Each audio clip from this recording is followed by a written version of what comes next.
Cal, there's some big news that's coming out of Formula One. Obviously, we just had the Zandvoort race, but the big news really is revolving around Colton Herta. Helmut Marko, no less, has said that there is a deal agreed. It's in place for Herta to move to Formula One next year as a driver for AlphaTauri, presuming he can get the necessary super license. First, let's talk about that's a huge development, obviously, for Colton if this all falls into place. It's so exciting, Greg. I mean, Colton's one of those young American drivers who deserves a shot. And for that team to come out and say, yes, he will be our driver next year if he gets granted the super license. So a number of things to think about. We're trying to make a big impression here in America with Formula One. We've got 3 Grand Prix coming up in 2023 with the addition of the Las Vegas Grand Prix. To get an American driver on the grid would be fantastic. And the belief from AlphaTauri, they kind of always trying to promote young talent with the option of maybe moving over to that Red Bull team.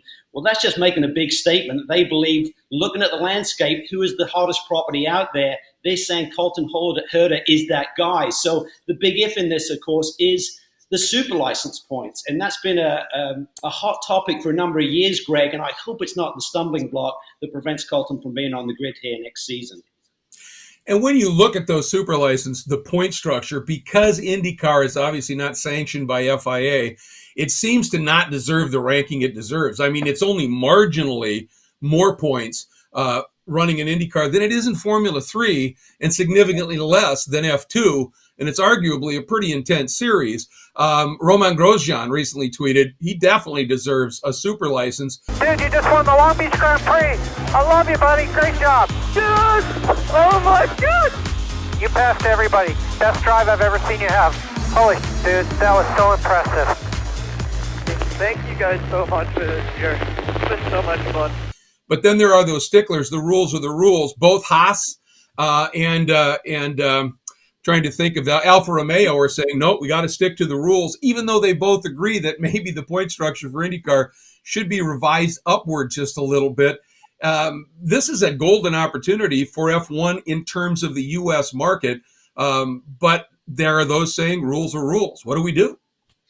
Well, I see both sides to it. I think what frustrates me, Greg, we've been talking about this for a number of years, how IndyCar is the point structure there compared to the feeder series with the FIA and Formula 3 and Formula 2. And as you said, Formula 2, not in terms of the championship win, when we get to the lower positions, it rewards more points compared to IndyCar. Is that right or wrong? I think it's wrong. I mean, you can have a young talent who's got very little experience and he has a great year with a great team in Formula 2. He doesn't have the background and the experience of one of our seasoned veterans in IndyCar or even an emerging young talent like Colton Herta. So it amazes me that we've let it kind of fester like this and get to this point as though now it's a big issue.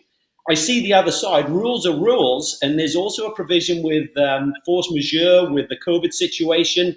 That's a hard one. How has COVID really affected IndyCar in the last 2 or 3 seasons to the point that it's really given Colton Herta less super license points? That's a stretch. So there's 2 sides of this one. Hopefully, sense will prevail and Colton Herta can be on the grid with a great team, because we want to see an American driver go over there and perform. And he's going to be with a team that certainly has that ability. And if he proves himself, he could be in a Red Bull car within 2 or 3 seasons.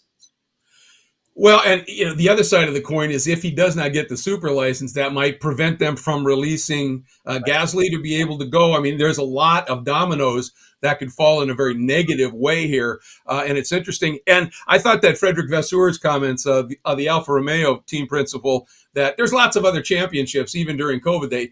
Well, that to me is the solution, is just bags and bags of money to be able to go and cherry pick Formula 2 races. That doesn't seem like a very long-term and effective way to be able to get young talent into Formula One. Herta most certainly is that. Let's talk strategy, but let's talk strategy in IMSA, and particularly in the GTD Pro category. The strategy that FAF Racing with Campbell and Jaminet used at VIR to win, they cut that about as close as you could do it, running out of fuel on the cool-down lap, but it paid off with a 5th win and essentially a clinch of the championship. Why have they been so strong and dominant this year? Great organization. They've been doing it for a long time, Greg. They won in SRO with Scott Hargrove a few years ago, won the Sprint Cup Championship, won the GTD Championship last year. They're well versed. They've got great management. The Porsche is a strong car. All of the circuit seems to fit well. They've got a notebook to work from, which Corvette currently does not have with GTD spec with that CAR. And they've got two brilliant drivers. So they're ticking all of the boxes. And I think when you look at VIR, they really had nothing to lose by just by qualifying at both races and starting with VIR and the race that is yet to come at Petit Le Mans. The championship was theirs anyway. So they could roll the dice a little bit, Greg. So being closer and marginal on fuel, even if they didn't get it right and they had to pit for a splash of fuel or even run out, it wasn't really going to dramatically hurt them. So they're in that catbird seat. This could be a dash to the line. Any cough or splutter from the 27 could see them give up another position. But at the front of the field, it's Porsche power, two rear Michelin tyres, and some brilliant strategy from Pfaff Motorsports. See them take the Michelin GT Challenge at this festival of GT racing at VIR. They're now enjoying life. They know they see the green flag at Petit. The championship is theirs, and it's a wonderful place to be. But it comes on the back of a season, and it's built to this point. And a very strong one at that, obviously. Just an incredible run by them. And the fact that both Jaminet and Campbell are moving to the LMDH program or GTP gives you an idea of just how good the driver pairing is in that car. Still sticking with IMSA here, we just got word that the Sprint Cup has been reinstated after it had been earlier announced that it was going to go away starting in 2023. It doesn't have the bronze mandate or anything, but at least the Sprint Cup is back. And I think the general consensus there is that's a good thing. Why not? I like it. I mean, the teams, for example, Ryan Eversley's group and Aidan Reed with Rick Ware Racing and the Acura, they're a Sprint Cup only participant this year. And I think when you look at a GT3 budget for GTD in IMSA to do the complete championship, it's $3 million plus. When you take away the big, long endurance races, it dramatically reduces the amount of tires that you have to buy, engine life and everything. So it brings it down to a reasonable budget for someone who's trying to dip their toe in the water and kind of mimics, in a way, the 7-race championship in SRO. So there's some options there with a pretty similar budgetary cap in terms of what you're going to have to spend to be successful. So I like it. I think it gives teams options to come in and feel things out. And why not? I mean, I think it was a good championship. I mean, certainly Paul Miller Racing, by missing Daytona, that gave them a goal to go for something this season, despite being on the back foot in terms of the points in the overall championship, with the BMW that they decided to go with for this year not being available due to supply early in the season. So I think it's a win-win. I don't know why it would have ever gone away, and I think it's going to be good and maintain the healthy grid that we're seeing in GTD overall. Yeah, I agree. I think it's a great program for those that just simply can't afford that full-on WeatherTech Championship season. Let's switch now to IndyCar. Big event at Portland. Scott McLaughlin, pole, 2 checkers, a dominating run. Jimmy Johnson struggling again in terms of pace. The incident that he was involved in, not of his doing at all. That was Rinus VK's, complete error. But it sort of begs the question. Both obviously, McLaughlin and Jimmy are in their second season of IndyCar racing. Yes, Jimmy only did a partial last year, didn't do road courses. Both of them are multi-time champions in V8-powered stock cars, the Supercar Championship in Australia, and Jimmy, of course, 7-time Cup champion. Is it an age disparity? Is it just an age thing? Is it an experience on road courses? Is it downforce related? Why is Jimmy struggling so much compared to the success of a Scott McLaughlin? I think it's a tough one to put your finger on totally, Greg. I would put it down to just road course experience. I mean, Roger and Tim Cindric at Penske certainly saw something special in Scott McLaughlin there in terms of what he was doing with the V8 supercars over in Australia. And he's been brought up on road courses. I mean, Jimmy was brought up on dirt, then transitioned over to the ovals, and only until recently did Cup really had more than a couple of road courses a year. So his road course experience was limited to the odd outing at the Daytona 24-hour race with Gainsko in the past and options like that. So I think it's a bigger learning curve for Jimmy to really get up to speed fully on a road course. The championship is so competitive. I think McLaughlin is outstanding. He is a real star. To go in there in the company of Power and Newgarden and company and be so strong is really just a testament to his absolute pace. And Jimmy's a little bit older guy, do you know what I mean? So he's not wanting to take so much risk, but hats off to him still. I mean, it's got to be super frustrating to have been such a leader in terms of racing, and I was contending for championships, to be willing to be out in the public domain running in a major championship and not getting the results that maybe people are thinking he should be seeing 2 years in. I sat down with Scott Pruitt, who's kind of his driver coach, after Indianapolis road course probably about 6-7 weeks ago now. And he said, Jimmy's doing well. He continues to improve. That margin is getting smaller. The delta to the midfield runners is getting less. We've seen him on ovals this year.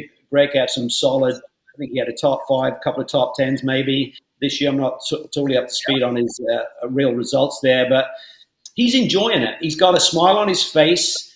I think for me, my ego would get in the way. I'm not sure I can handle it. Used to running up front and winning races and then go out and having it handed to you on certain weekends. But he seems to be willing to give it his all. I think if he gets into it next year and there's not that next step up, then I think it's time to question why he's doing this. But it wouldn't surprise me for him to give it another go in 2023.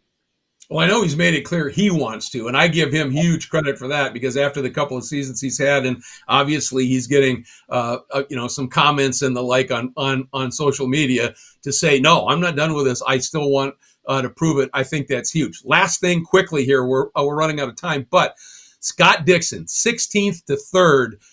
One, that is the drive of championship caliber, and 2, puts him in a tie for second in the points with 1 race to go. I mean, that saved his shot at earning a 7th title, didn't it? It really did. I mean, the ultimate Scott Dixon day. You know what I mean? Came out of nowhere, qualified poorly, and it was a green flag race pretty much. So to drive through the field, a new strategy, and just pace to get back up there and get a podium. Anything is possible. We've seen it. We've won on tiebreakers before. It's we're in it, and we will never give up as a team until it's over. So it's going to be an interesting one. We've got pretty tight, I think, between 3 or 4 cars, and ultimately, if we can be in it, we're going to try everything that we can do. And I think he believed he was trying to keep the pressure on those 2 Penske guys up front. I think he felt that Penske may make the call and reverse Power and McLaughlin, because that's a big point swing. Do you know what I mean? And he elected to keep Newgarden a little bit tighter, so as Dixon and Newgarden 20 points back of Power going into 1 race to go at WeatherTech Raceway this weekend.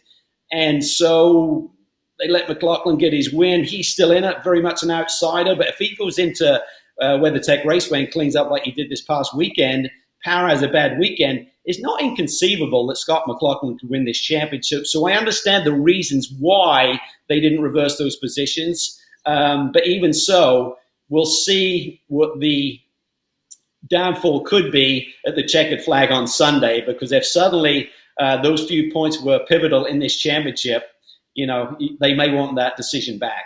We'll see, but it makes it exciting. Oh, that it does. Looking forward to that season finale at WeatherTech Raceway Laguna Seca next week. And Cal, a pleasure as always. Thank you so much. We'll see you next week here on Full Throttle. Cheers, mate. All the best.